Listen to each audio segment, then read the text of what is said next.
ጤና ይስጥልኝ የተወደዳችሁና የተከበራችሁ እንደምናላችሁ ሰላምታችን በያላችሁበት ይድረስ። እነሆ አዳዲስና ወቅታዊ መረጃዎችን አዘጋጅተን ወደ እናንተ ማድረስ ጀምረናል። ከኢትዮ ኒውስ ልዩ መረጃዎች ጋር አብራችሁ እንድትቆዩ ግብዣችን ነው። በቅድሚያም አርዕስተ ዜናዎችን አሰማችኋለሁ። በአማራ ክልል የተለያዩ አካባቢዎች በአገዛዙ ጦርና ፋኖ ኃይሎች መካከል በቀጠለው ውጊያ ከፍተኛ ሰብአዊና ቁሳዊ ጉዳት ደርሷል። የፋኖ ኃይሎች በደብረ ማርቆስ ከተማ ባደረሱ ጥቃት አመራሮች ጨምሮ መገደላቸውን ደግሞ አፋብን አስታውቋል። በሌላ በኩል በክልሉ የብልጽግና አገዛዝ በተቆጣጠራቸው ከተሞች የምርጫ ካርድ ካልወሰዳቸው አገልግሎት አታገኙ መባላቸውን ደግሞ ነዋሪዎች ነግረውናል። ዝርዝሩን ተዘጋጅቷል። የኤርትራ ፕሬዝዳንት ኢሳያስ አፈወርቂ ኤርትራ ከቻይና ጋር ያላት ግንኙነት ለማጠናከር ያላት ዝግጁነት ከፍተኛ ነው ማለታቸው ሰማም። ኢሳያስ አፈወርቂ ከቻይና የአፍሪካ ቀንድ ልዩ መልእክተኛ ጋር የተወያዩ ሲሆን ቻይና ከኤርትራና ከቀጠናው ጋር ያላትን ጉዳይ ሰፋ ማድረግ አለባት ሲሉ ጥሪ አቅርበዋል። በዝርዝር እናየዋለን።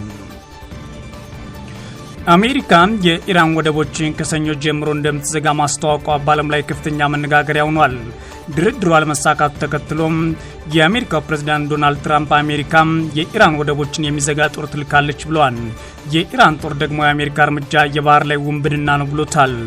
አሁን ላይ ታዲያ የዓለም ነዳጅ በዚህ ምክንያት ከፍተኛ ደረጃ የደረሰ ሲሆን $100 በላይ ሆኗል። በዝርዝር የምናየው ሌላኛው ጉዳይ ነው። የሱዳን ቀውስ ዓለም አቀፍ መልክ እየያዘ መምጣቱ ተነገረ።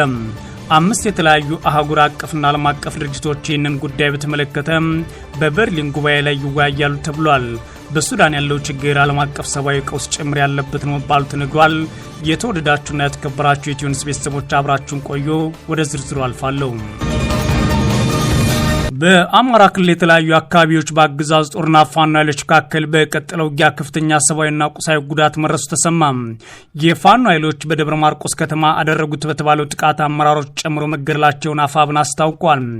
በሌላ በኩል በክልሉ የብልጽግና አገዛዝ በተቆጣጠራቸው ከተሞች የምርጫ ካርድ ካልወሰዳቸው አገልግሎት አታገኙ መባላቸውን ደግሞ ነዋሪዎች ለኢትዮ ኒውስ ተናግረዋል። በዛሬው ዕለት ሚያዝያ 5 2018 ዓ.ም በጎንደር ቀጠና ሊቦ ከምከም የፋኖ ኃይሎች በአገዛዙ ጦር ላይ ጊዜያዊ ወታደራዊ ካምፕ ላይ በከፈቱት ውጊያ አዛዡን ጨምሮ በርካታ የአገዛዙ ወታደሮች መገደላቸው የፋኖ የመረጃ ምንጮች ለኢትዮ ኒውስ ተናግረዋል። የፋኖ ኃይሎች ሌሊት ጀምሮ በአራት አቅጣጫ በመንቀሳቀስ ከባህር ዳር ወደ ጎንደር በሚወስደው ዋና መንገድ ላይ አርኖ ጋርኖ የተባለ አካባቢ የሚገኝ የአገዛዙ ወታደራዊ ካምፕ ነው ያጠቁት። የፋኖ ኃይሎችን የከበባ ጥቃት ተከትሎ ዛሬ እስከ 4 ሰዓት ገደማ በአካባቢው ውጊያ ቀጥሎ እየዋለ እንደሆነ የመረጃ ምንጮች አክለው ተናግረዋል። በጣራ ገዳምና አርኖ ጋርኖ ቀጠና የተቀሰቀሰውን ውጊያ ተከትሎ ለግማሽ ቀን ያህል የባህር ዳር ጎንደር መንገድ ለትራንስፖርት ዝግ ሆኖ መዋሉም ተሰምቷል። በተያያዘም በክልሉ ሰሜን ወሎ ዞን ከላሊበላ ከተማ ወደ ጋሸና ጉዞ ላይ በነበረ የአገዛዝ ጦር ላይ የፋኖ ኃይሎች በከፈቱት ድንገተኛ ጥቃት ሰብአዊና ቁሳዊ ጉዳት መድረሱን የአማራ ፋኖ ብሔራዊ ንቅናቄ ምኒልክ ዕዝ አስታውቋል። ድንገተኛ ጥቃቱ ተከትሎ ሰዓታት የወሰደ ውጊያ የተደረገ ሲሆን በተለምዶ ድብኮና ዳቦ ከተማ አካባቢ በነበረው ውጊያ በርካታ የአገዛዝ ጦር አባላት የሞትና የአካል ጉዳት እንደደረሰባቸው ነው አፋብን አክሎ ያስታወቀው። በተመሳሳይ በሸዋ ቀጠና በአገዛዝ ጦርና ፋኖ ኃይሎች መካከል በተደረገው ውጊያ ሰብአዊና ቁሳዊ ጉዳት መድረሱን የፋኖ የመረጃ ምንጮች ለኢትዮ ኒውስ ተናግረዋል። በሸዋ መንዝ ቀጠና ለምዕራብ ወሎ አጎራባች በሆነው ጦር መሳያ ጃበራ ሜዳና ቻይና ካምፕ በተባሉ አካባቢዎች የፋኖ ኃይሎች በከፈቱት ውጊያ ከ20 በላይ የአገዛዝ ጦር እንዲሁም አየር ወለድ ኮማንዶ አባላት እንደተጎዱ ነው የተሰማው። በትላንትናው ዕለት ሚያዝያ 4 2018 ዓ.ም በጎጃም ደብረ ማርቆስ ከተማ የፋኖ ኃይሎች በሌሊት ባደረሱት ጥቃት አመራሮች ጨምሮ ከ20 በላይ የአድማ ብተና አባላት መገደላቸውን የአማራ ፋኖ ብሔራዊ ንቅናቄ ቴዎድሮስ ዕዝ አስታውቋል። ጥቃቱ የተፈጸመው በደብረ ማርቆስ ከተማ ከጎዛመን ፖሊስ ጣቢያ አካባቢ ተነስቶ በተሽከርካሪ ወደ ጎተራ ጉዞ ላይ በነበረ የአገዛዝ ጦር ላይ እንደሆነ ነው አፋብን ቴዎድሮስ ዕዝ ያስታወቀው። በደብረ ማርቆስ ከተማ በተደጋጋሚ ተመሳሳይ ጥቃቶች ፈጽማቸው በተለያዩ ጊዜያት መዘገባችን የሚታወስ ሲሆን በዚህም በርካታ የአገዛዝ ጦር አባላትና አመራሮች ተገድለዋል። በከተማዋ ለተፈጸመው ጥቃቶች የፋኖ ኃይሎች ኃላፊነት መውሰዳቸውን ደጋግሞ ይፋ አድርገዋል። ብለዋል። በትላንትናው ዕለት በተሽከርካሪ ሲጓዙ በነበሩ የአገዛዙ ጦር አባላት ላይ ከደረሰው ጉዳት ተጨማሪም ሸበል ሆቴል አቅራቢያ ላይ የተጎዱ አመራሮች ምራቸው ተሰምተዋል። ይህ በእንዲህ እንዳለ ምርጫ ለማካሄድ የሚያስችል ሰላም የለበትም የሚል ትችት እያስተናገደ የሚገኘው አማራ ክልል የብልጽግና አገዛዝ በተቆጣጠራቸው ከተሞች የምርጫ ካርድ ካልወሰዳቸው አገልግሎት አታገኙ ባላቸውን ነዋሪ ተናግሯል። አገዛዙ በዛሬው ዕለት ጀምሮ በተከታታይ ቀናት በዘመቻ የምርጫ ካርድ ማደል አለብን በሚል ተጽዕኖ እያሳደረብን ይገኛል ያሉት ነዋሪዎቹ ካርድ ካልወሰዳችሁ የመንግስት አገልግሎት አታገኙም እየተባል እንገኛለን ሲሉ ቅሬታቸውን ለሚዲያችን አሰምተዋል። በዛሬው ዕለት ሚያዝያ 5 2018 ዓ.ም ቅሬታቸውን ለኢትዮኒውስ የገለጹ የደሴ ኮምቦልቻ፣ ደብረ ብርሃንና ፍኖተ ሰላም ከተማ ነዋሪዎች እንዳሉት የብልጽግና አገዛዝ ምርጫ ካርድ ካልወሰዱ ነዋሪዎች እርዳታና ሌሎች የቀበሌ አገልግሎቶችን አያገኙም እያለ ጫና እያሳደረብን ነው ብለዋል። በተለይም የመንግስት ሰራተኞች ምርጫ ካርድ መውሰድ መብት መሆኑ ቀርቶ በአገዛዙ እንደ ግዴታ ተጥሎብናል ሲሉ ቅሬታቸውን አሰምተዋል። እንዲህ ያለውን የአገዛዙን አካሄድ በአዲስ አበባ ከተማ በሚገኙ የመንግስት ሰራተኞች ላይ መተግበሩን በተመለከተ መነጋገሪያ ሆኖ እንደነበር የሚታወስ ሲሆን በጉዳዩ ላይ የአገዛዙ ብሔራዊ ምርጫ ቦርድም ድርጊቱ ስለሚፈጸሙ መረጃ እንደደረሰው ገልጾ ደብዳቤ መጻፉ መዘገባችን አይዘነጋም። የኤርትራው ፕሬዝዳንት ኢሳያስ አፈወርቂ ኤርትራ ከቻይና ጋር ያላትን ግንኙነት ለማጠናከር ከፍተኛ ፍላጎት አላት አሉ። ኢሳያስ አፈወርቂ ከቻይና የአፍሪካ ቀንድ ልዩ መልእክተኛ ጋር የተወያዩ ሲሆን ቻይና ከኤርትራና ከቀጠናው ጋር ሰፋ ያለ ግንኙነት እንድትመሰረት ጥሪ አቅርበዋል። ፕሬዚዳንት ኢሳያስ የቻይና የአፍሪካ ቀንድ ልዩ መልእክተኛ ሁን ቻንግቹንግ ጋራ ሚያዝያ 2 ቀን 2018 ዓ.ም በአስመራ ደንዳ የእንግዳ ማረፊያ ተወያይተዋል ተብሏል። የኤርትራ ማስታወቂያ ሚኒስቴር እንዳስታወቀው ፕሬዚዳንት ኢሳያስ ኤርትራ ከቻይና ጋር ያላት ግንኙነት ለማጠናከር ያላት ዝግጁነት በድጋሚ ገልጿል ተብሏል። አሁን ላይ ያለውን አለመረጋጋት ግምት ውስጥ ማስገባት ቻይና በዓለም አቀፍ ና በቀጠናዊ ጉዳዮች ላይ የላቀ ሚና እንዲኖራት እንደሚያስፈልግ አጽንኦት ተሰጥቷል። ኢሳያስ ከኢራን ጋር ያለው ግንኙነታቸው በጦርነት ምክንያት የተበላሸባቸው ሲሆን አሁን ላይ ከፍተኛ ግንኙነት መመስረት የሚፈልጉት ደግሞ ከቻይና ጋር ነው። ፕሬዚዳንቱ ታዲያ አፍሪካ ያላትን ተፈጥሯዊና ሰብአዊ ሀብት ጠቅሰው ለእነዚህ ሀብቶች ልማት ቻይና የሚጠበቅባትን አስተዋጽኦ እንድታበረክት ጠይቀዋል ተብሏል። በእርግጥ ቻይና በአፍሪካ ልማት ላይ ሰፊ ሚና እየተጫወተች ያለች ቢሆንም ልማቷ ግን ወደ ኤርትራ ሳይገባ ቆይቷል። አሁን ላይ የጦርነቱ አካል ሆነውና በርካቶችን በፍጅት ያስተናገደው የአዲስ አበባ መንግስት አስቀድሞ በቻይና የነበረውን ግንኙነት ለማቋረጥ ሞክሮ የነበረ ሲሆን ኢህአዴግን ሲተች ቆይቶ መልሶ ደግሞ ልክ አሁን ኢሳያስ አፈወርቂ እንደሚያደርጉት ሁሉ ቻይና የሚገባን ልማት እንድትሰጠን በማለት ጥያቄውን ሲያቀርብ መቆየቱ ይታወሳል። ታዲያ አምባሳደሩ በበኩላቸው ቤጂንግ ከኤርትራ ጋር ያላትን ስልታዊ አጋርነት ለማጠናከር እንዲሁም በአፍሪካ ቀንድ ሰላምና መረጋጋት ለመደገፍ የሚደረጉ የልማት ጥረቶችን ለማስተናገድ ዝግጁ መሆኗን ገልጸውላቸዋል ብሏል ማስታወቂያ ሚኒስትራቸው። በውይይቱ ላይ የኤርትራ የውጭ ጉዳይ ሚኒስትር ኦስማን ሳላህ መገኘታቸውም ተገልጿል። ይህ ጉብኝት የተካሄደው የብልጽግና አገዛዝና የኤርትራ አገዛዝ መካከል ውጥረት ዳግም በነገሰበት ወቅት ነው። የኢትዮጵያ መንግስት አገዛዝ አስመራ በውስጥ ጉዳይ ጣልቃ እየገባች ነው ማለት ሲከስ ቆይቷል። ቀደም ሲል የሁለቱ ሀገራት ግንኙነት እየሻከረ መምጣቱ ተከትሎ የብልጽግናው ጠቅላይ ሚኒስትር ባስተላለፉት ማስጠንቀቂያ ኢትዮጵያ ለማተራመስ የሚደረጉ ሙከራዎችን አንታገስም ያሉ ሲሆን ማንኛውም መሰል ጥረት የመጨረሻ ይሆናል በማለትም ዝተው ነበር። ብሉምበርግ ደግሞ በቅርቡ ባወጣው ሪፖርት ሁለቱ ሀገራት በሰሜን ትግራይ ክልል አቅራቢያ ወታደሮቻቸውና ወታደራዊ ቁሳቁሶችን እያሰማሩ ሲሆን ይህም ዳግም ጦርነቱ ሊቀሰቀስ የሚችልበት እድል ሰፊ ነው ብሎ ነበር። አሁን ላይ የቀጠናው ዲፕሎማትና ጉዳዮች በቅርበት የሚያውቁ ምንጮች በተለይም የኢትዮጵያ ኃይሎች በባህር ዳር በኩል ወደ ሰሜን እየተንቀሳቀሱ ሲሆን የኤርትራ ወታደሮች ደግሞ ትግራይ ክልል ውስጥ ባሉ አካባቢዎች ላይ ሰፍረው የኤርትራን ጦር ጨምሮ የትግራይን ጦር ለመውጋት እየተዘጋጁ ይገኛሉ።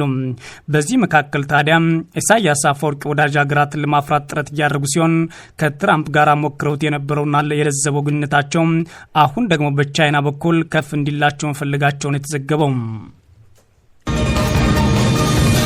አሜሪካን የኢራን ወደቦችን ከሰኞ ጀምራ እንደምትዘጋ አስታውቃለች። የአሜሪካው ፕሬዝዳንት ትራምፕ ከኢራን ጋር የነበረው ድርድር መቋረጡን ተከትሎ የኢራን ወደቦችን ዘጋለን፣ የባህር ወሽመጡንም ነጻ እናደርጋለን ማለታቸው ዓለምን እያነጋገረ ነው። የኢራን ጦር ደግሞ የአሜሪካ እርምጃ የባህር ላይ ውንብድና ብሎታል።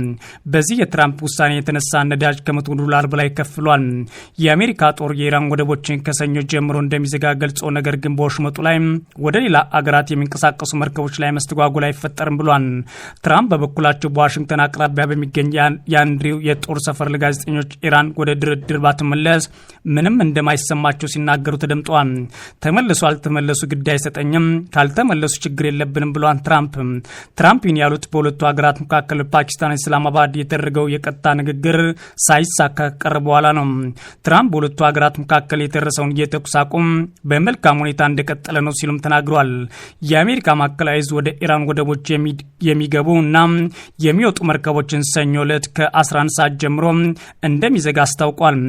የአሜሪካ ፕሬዝዳንት ዶናልድ ትራምፕ ኢራን ሆን ብላ የሆርሙዝ ወሽመጥን ዳግም ሳትከፍት ቀርታለች ካሉ በኋላ ወደቦቹ እንዲዘጉ አዘናል ብለዋል። ፕሬዝዳንቱ የአሜሪካ ባህር ኃይል ላይ ጥቃት ለመፈጸም የሚሞክር ማዕት እንደሚወርድበት አስታውቀው ማንኛውም መርከብ በወሽመጡ ላይ ለማለፍ ቀረጥ እንዳይከፍል ይደረጋል ብለዋል። በአሜሪካና በኢራን መካከል በፓኪስታን የተደረገው ድርድር ሳይሳካ ቀርቶ ዳግም የተፈጠረው ውጥረት ተከትሎ የዓለም የነዳጅ ዘይት ዋጋ በአሁኑ ሰዓት $100 በላይ ደርሷል። ትራምፕ ከኢራን ጋር የተደረገውን የቀጥታ ንግግር ያልተሳካው ኢራን የኒውክሌር ፍላጎቷን ለመተው ፈቃደኛ ሳትሆን ስለቀረች ነው ብለዋል። የኢራን ውጭ ጉዳይ ሚኒስትር አባስ አራንጋቺ በበኩላቸው ቴህራን በቀና ልብ በድርድሩ ላይ መሳተፏን ሲናገሩ የኢራን ፓርላማ አፈ ጉባኤ መሐመድ ባጋር ጋባሊፍ ደግሞ ኢራን ለማስፈራሪያዎች አትንበረከክም ብለዋል። የኢራን አብዮታዊ ዘብ ደግሞ ወደ ወሽመጡ የሚገቡ መርከቦች የተኩስ አቁሙን እንደጣሱ ይቆጠራል ሲል አስጠንቅቋል። የኢራን ወታደራዊ ኃይል ዋሽንግተን የኢራን ወደቦች ለመዝጋት ያሳለፈችው ውሳኔ ህገወጥና የባህር ላይ ውንብድና ነው ብሎታል። ጦሩ ያጸፋ እርምጃ እንደሚወስድም ዝቷል። በአገሪቱ ብሔራዊ የዜና አገልግሎት በኩል በታተመ መግለጫ ኢራን የሆርሙዝ ወሽመጥ መቆጣጠሯን ትቀጥላለች ያለ ሲሆን ጦርነቱ ቢቋጭም እንኳን ከጠላት ጋር ግንኙነት ያላቸው መርከቦች በኢራን የውሃ ግዛት ላይ የመተላለፍ መብት የላቸውም ብሏል። የኢራን ጦር ሌሎች የባህረ ሰላጤው ሀገራትን በማስጠንቀቅ በቀጠናው የወደቦች ደህንነት ለሁሉም አሊያም ለማንም አይሆንም ብሏል። የኢራን ወደቦች በአሜሪካ ኢላማ ከሆኑ በፋርስ ባህረ ሰላጤ በኦማን ባህር ማንም ደህና አይሆንም በማለት አስጠንቋል። ትራምፕ ታዲያ ኢራን አሁንም የኒውክሌር ጦር መሳሪያ ትፈልጋለች፣ ይህ ደግሞ ቅንጦት ነው ብሏል። የአሜሪካው ፕሬዝዳንት ኢራን አሁንም የኒውክሌር ፍላጎት እንዳላት በኢስላማባድ ድርድር ወቅት ተናግራለች። አሁንም ይፈልጋሉ። ይህንን ደግሞ የዛን ዕለት ምሽት ድርድር በተካሄደበት ዕለት ግልጽ አድርገዋል። ኢራን የኒውክሌር ጦር መሳሪያ ሊኖራት አይችልም፣ እኛም ግልጽ አድርገላቸዋል ብሏል። ከዚህ በፊት ትራምፕ ከቴህራን ጋር ያደርጉት የቀጥታ ንግግር ያልተሳካው ቴህራን የኒውክሌር ፍላጎቶቿን ለመተው ፈቃደኛ ሳትሆን ስለቀረች መሆኑም ጠቅሰዋል። የዓለም የነዳጅ ዋጋም ጭምር ደግሞ በዚህ ክስተት የተነሳ ዓለምን እያነጋገረ ነው። የዓለም ነዳጅ ዋጋ የሚተመነው የብሬንት ድፍድፍ ነዳጅ ዘይት በ7.3 በመቶ ጭማሪ በማሳየት $102.3 ገብቷል። በሳምንቱ መጨረሻ ላይ የተደረገው ድርድር አለመሳካቱን የዓለም የኃይል ቀውስ እየተባባሰ ሊሄድ ይችላል ተብሏል። አሁን ላይ ዋጋውም ጨምሮ ጭራሽ $9.2 ደርሷል እየተባለ ነው። ይህ የአሜሪካና የኢራን ጦርነት በአጠቃላይ በአካባቢ የፈጠረው ቀውስና ስምምነቱ አለመደረሱ ተከትሎ የተፈጠረው ግሽበት አሁንም እያደገ ሊሄድ እንደሚችል ተገምቷል። የሱዳን ቀውስ ዓለም አቀፋዊ መልክ መያዙ ተሰማ።